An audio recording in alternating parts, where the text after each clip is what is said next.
Баршаңызға сәлем достар. Бүгін біз картофельная запеканка дайындаймыз. Ол үшін картошкамызды жақсылап қабығынан ашып, жуып, осындай ұзын жіңішке етіп турап аламыз. Бір пиязды да полукольце етіп турап аламыз. Картошкаға тұз, бұрыш, приправа, қара бұрыш қоссаңыздар болады.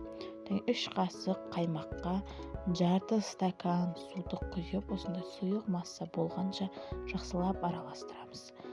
Сырымызды теркадан өткізіп аламыз.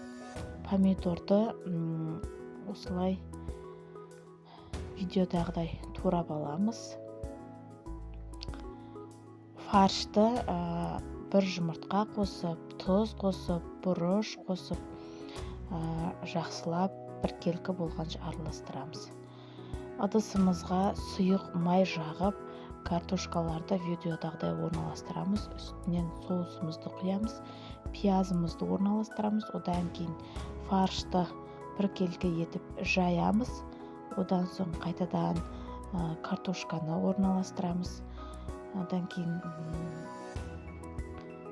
соусымызды құямыз. Одан кейін помидорымызды бетінен майонезіне сетка істеп, сырымызды салып, бетін фольгамен жауып, 220-250 градуста 1 сағатта пісіріп аламыз. Фольганы жарты сағат ұстап, жарты сағаттан кейін алып тастасаңыздар болады. Осындай дәмді керемет запеканка шықты. Сіздерге жасап көруге кеңес беремін.